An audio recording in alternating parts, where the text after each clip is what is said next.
안녕하세요. 이병두의 근현대 불교사 이야기 19번째. 오늘은 전통교육을 역설한 젊은 승려들이 기계를 펼친 1928년 조선불교 학인대회를 알아보겠습니다.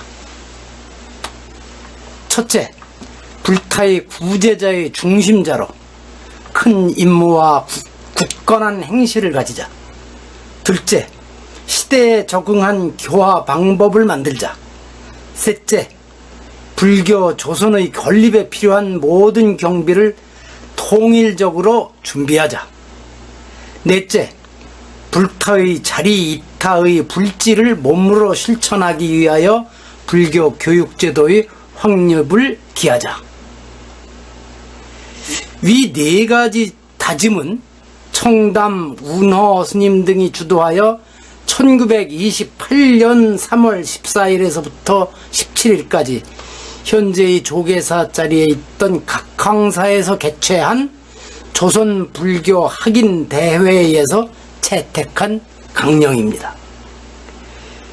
권력욕에 사로잡힌 수구 세력을 배제하고 젊은 학인들의 순수한 불교 발전 의지를 밝히기 위하여 주지 소임을 맡지 않은 승려로 자격을 제한한 이 대회에는 총 46명이 참석하였습니다.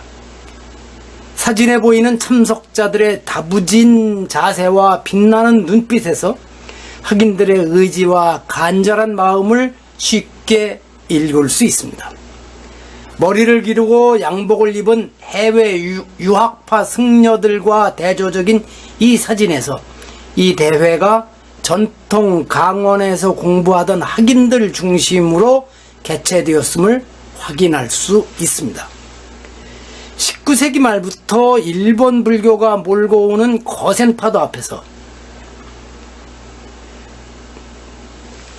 살아남기 위해 전국의 사찰들은 신식 학교를 세우고 전통 교육을 재정비하는 등 다양한 자구 노력을 펼쳤습니다.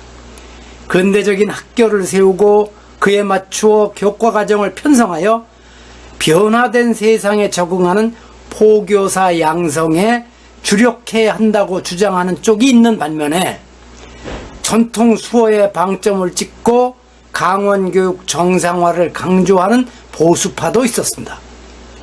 보수파 일각에서는 오늘날의 중앙승가대학처럼 중앙의 중심 교육기관을 세워서 그때까지 각 본산에서 시행하던 강원 중심의 전통교육을 통합하여 인재 양성에 주력해야 한다는 주장도 제기되고 있었습니다. 어쨌든 전통교육을 받는 학인들은 신식교육을 받는 학생들에 비해 자신들이 경시되고 있다는 분위기가 있었지만 신식교육 시행에서 뚜렷한 성과가 보이지 않게 되자 전통교육에 더욱 힘써야 한다는 답을 내게 된 것입니다. 물론 그 밑바탕에 깔린 불교 집안의 학자다운 학자, 승려다운 승려가 없으니 이 문제를 해결하는 길은 교육에서 찾을 수밖에 없다는 상황인식은 신교육을 주창하는 쪽과 다를 바 없었습니다.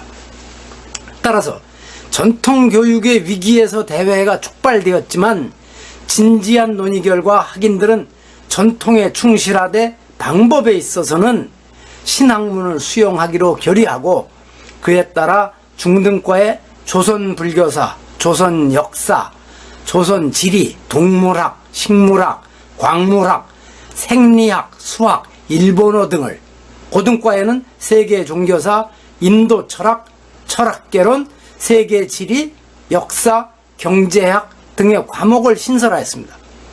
이런 점에서 보면 2010년대 초 조계종교육원이 교육개혁을 실시할 때 마냥 저항하던 일부 강원들에 비하면 80여 년 전 스님들이 시대 흐름을 훨씬 더 잘 읽었던 셈입니다. 이런 문제의식에서 개최된 학인대회는 젊은 학인들이 불교 발전을 위한 다양한 의견을 나누고 이를 바탕으로 활로를 찾았던 것으로 보입니다.